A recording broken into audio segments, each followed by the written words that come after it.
कहानी की शुरुआत में हम एंड्रू नाम के बंदे को देखते हैं जो कि ढेर सारे कोकीन को स्मगल कर रहा होता है। लेकिन वह जिस प्लेन से जा रहा होता है उसमें तकनीकी खराबी आ जाती है, जिसकी वजह से एंड्रू सारे ही कोकीन को नीचे फेंकने लगता है। और अंत में सबको फेंकने के बाद जब वो आखिरी बेग टांग के प्लेन से कूदने ही वाला होता है कि तभी अचानक से उसका सर प्लेन के दरवाजे से टकरा जाता है और वह नीचे गिर के मारा जाता है। अब यहाँ से सीन शिफ्ट होता और हम देखते हैं कपल को जिनका नाम क्रिस्टोफर और एल होता है। और ये लोग दोस्तों जंगल में फोटोग्राफी करने आए थे। अब ये दोनों जंगल में घूम घूम के काफी चीजों की फोटो खींचते हैं, लेकिन तभी इनकी नजर एक भालू पड़ती है जो कि अजीब हरकतें कर रहा था, जिसे देखकर ये लोग उसकी तस्वीरें खींचने लगते हैं। लेकिन दोस्तों जिस तरह की हरकतें वो भालू कर रहा था उसे देखकर इन दोनों को लगता है कि शायद वो पागल हो गया। लेकिन असल में दोस्तों एंड्रू ने जिस कोकीन को जमीन पे फेंका था उसमें से लगभग 34 किलो कोकीन को इस भालू ने खा लिया, जिसका नशा अब उसके दिलो दिमाग पे चढ़ गया और अब वह भालू पूरी तरह से अपने होश से बाहर है। अब ये कपल उसकी तस्वीरें तो खींच ही रहे होते हैं, तभी अचानक से उस भालू को ये दोनों दिखाई दे देते हैं और वो इन्हें देखते ही इनकी ओर आने लगता है। और ये देखते ही ये दोनों बुरी तरह से सहम जाते हैं, लेकिन वो भालू अब बुरी तरह से इनके पीछे भागने लगता है, इसीलिए ये दोनों भी वहाँ से भागने लगते हैं। लेकिन कुछ ही दूर जाने के बाद क्रिस्टोफर का पैर फंस जाता है, जिसकी वजह से वो वहीं पे गिर जाता है। और ये देखकर जब एल उसे बचाने के लिए आती है तो वह भालू अचानक से आके एल के ऊपर हमला कर देता है और देखते ही देखते हुए एल के कई टुकड़े कर देता है। और ये देखकर क्रिस्टोफर बहुत ही ज्यादा डर जाता है, इसीलिए वो अपनी जान बचा के वहाँ से भाग जाता है। जिसके बाद हम देखते हैं कि एंड्रू की बॉडी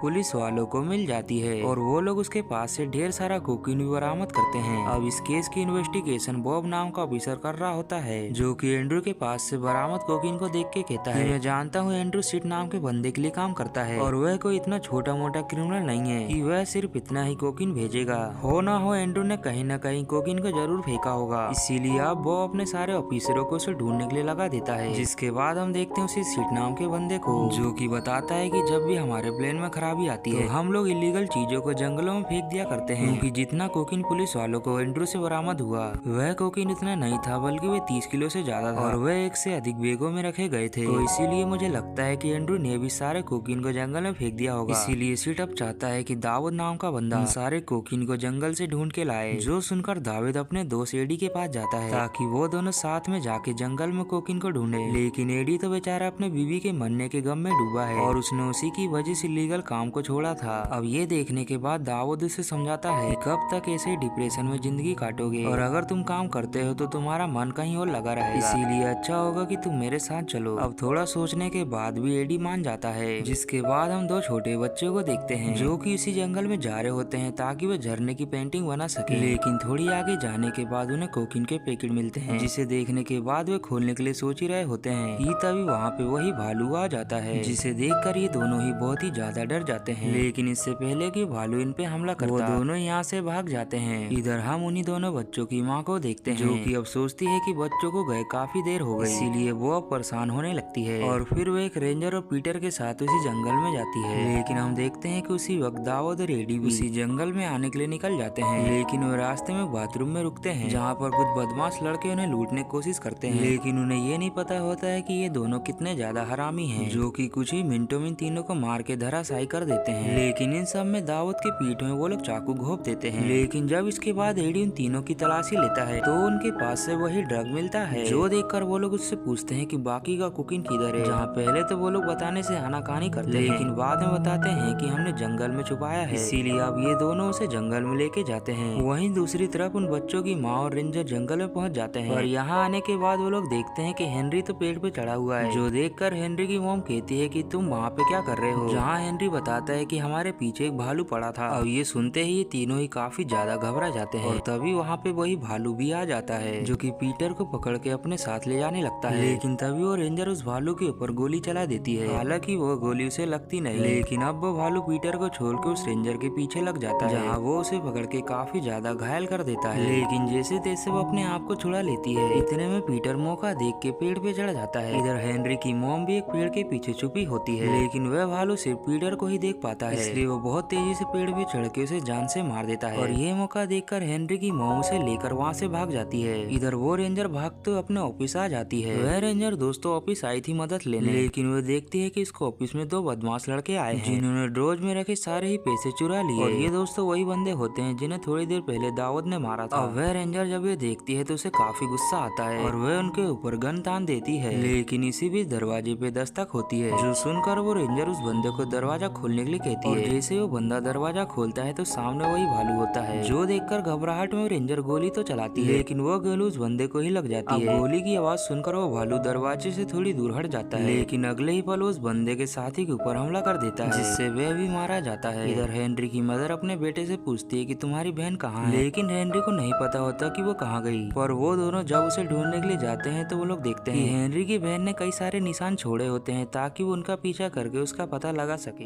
लेकिन तभी उसी वक्त रेंजर ऑफिस के बाहर एम्बुलेंस आ जाती है, जिन्हें उन दोनों बंदों ने ही बुलाया था। लेकिन एम्बुलेंस के लोग जैसे ही घर के अंदर जाते हैं तो वहाँ पर बड़ी लाशों को देखकर हैरान हो जाते हैं, और वहाँ पर अभी भालू भी दिखाई नहीं दे रहा होता है। लेकिन इसी बीच इन लोगों की नजर लिज पे पड़ती है, जो कि अभी भी जिंदा थी, इसीलिए ये लोग उसे एम्बुलेंस में डाल के वहाँ से ले जाने लगते हैं। लेकिन तभी वो भालू वहाँ पे आ जाता है और वह इनका पीछा करते हुए एम्बुलेंस के अंदर घुस जाता है, और फिर एक एक करके सभी को बेरहमी से मार देता है। और गाड़ी चला रही लड़की का भी एक्सीडेंट हो जाता है, जिसकी वजह से वो भी मारी जाती है। इधर हम देखते हैं कि ऑफिसर बॉब भी जंगल में आ चुका था, और वह भी चारों तरफ कोकीन को ढूंढने लगता है। इधर दावूद और एडी भी उसी बंदे का पीछा करते हुए जगह पे जा रहे होते हैं, लेकिन वहाँ जाने के बाद वो बंदा कहता है कि यहाँ पे कोकीन नहीं है, जो सुनकर दावूद और एडी दोनों भड़क जाते हैं। जिसके बाद दावूद उस बंदे को मारने वाला होता है, पर तभी वहाँ पे बॉब आके उसे रोकता है और कहता है कि वो बेग मुझे मिल गया। अब बेग को देखकर दावूद थोड़ी चालाकी करने की कोशिश करता है, पर तभी ये देखकर बॉब उसके हाथ में गोली मार देता है। इतने में वो भालू भी वहाँ पे आ जाता है, जो कि कोकीन की महक की वजह से यहाँ पे आया था, लेकिन वो अब काफी थक चुका था, इसलिए वो वहाँ पे सो जाता है। पर एक बार फिर से उसे कोकीन की महक आती है, जिसकी वजह से वो उठ खड़ा हो जाता है। जिसके बाद वो दावूद और उसके साथियों को मारने वाला था, पर ये देखकर वो जल्दी से कोकीन को निकाल के अपनी ओर बुलाता है, और उस भालू के उसके पास आते हुए पैकेट को जंगल में फेंक देता है, जिसकी वजह से वो भालू उसकी ओर भाग जाता है। अब ये होने के बाद बॉब यहाँ से जाने के लिए गन तान देता है, लेकिन तभी उसे गोली आके लगती है, जिसकी वजह से मर जाता है। और ये गोली दोस्तों दूर से ही सिड ने चलाई थी। अब सिड को देखकर दावूद और उसका बंदा उसके पास जाते हैं, जहाँ सिड कहता है कि हमें उस भालू का पीछा करना चाहिए, तभी हमें और कोकीन मिल सकता है। और उसकी बात सुनकर ये लोग उस भालू के पीछे जाते हैं। इधर हेनरी की मदर अपनी बेटी को ढूंढते हुए उसी आदमी से मिलते हैं जिसे हमने मूवी के स्टार्ट में देखा था। वह काफी ज्यादा डरा हुआ था, और हेनरी की मदर उससे पूछती है कि क्या तुमने मेरी बेटी को देखा? तो वह कहता है कि हाँ, मैंने एक छोटी बच्ची को देखा तो था, जो कि शायद झरने की तरफ गई थी। जिसके बाद कहता है कि मैं तुम्हें वहाँ लेके चलता हूँ। अब ये लोग कुछ ही देर में झरने के पास पहुँच जाते हैं, जहाँ पर एक केव के अंदर उन्हें अपनी बेटी मिल जाती है। लेकिन वो लोग देखते हैं कि उस केव के अंदर भालू के बच्चे भी होते हैं, और यहाँ पर एक दोस्तों कोकीन का बैग भी होता है, लेकिन वो बैग दोस्तों काफी ऊपर टंगा हुआ था। इतने में सिड अपने साथियों के साथ वहाँ पहुँच जाता है, और वह उस बैग को निकालने की योजना बना रहा होता ही है कि तभी वहाँ पे वही भालू आ जाता है, जिसे देखकर ये लोग छुपने के लिए खाई जैसी जगह पे चले जाते हैं, क्योंकि वहाँ पर केवल उस समय वही जगह थी। और वह भालू तब भी वहाँ पे आ जाता है, और वह लोगों पे हमला करने लगता है। इसी बीच उस भालू का पैर फिसल जाता है, जिस वजह से खाई से नीचे गिर के बेहोश हो जाता है। अब ये देखकर सिड सोचता है कि शायद वो बैग को निकाल लेगा, जहाँ वो झटके से बैग को तो निकाल लेता है, लेकिन तभी अचानक एक कोकीन का पैकेट नीचे गिर जाता है, जिसकी वजह से भालू जाग जाता है। इतने में ये मौका देखकर बाकी सभी लोग वहाँ से भाग जाते हैं, और वह भालू अब कुछ ही देर में वहाँ पे आके सिड के ऊपर हमला करके उसकी जान ले लेता है। अगर दोस्तों सिड लालच नहीं करता तो वह भी आज जिंदा होता। अब इसके बाद हम देखते हैं कि बाकी सभी लोग जिंदा होते हैं। यहीं पर ये कहानी दोस्तों दी एंड हो जाती है। आशा है दोस्तों आपको ये कहानी पसंद आई होगी।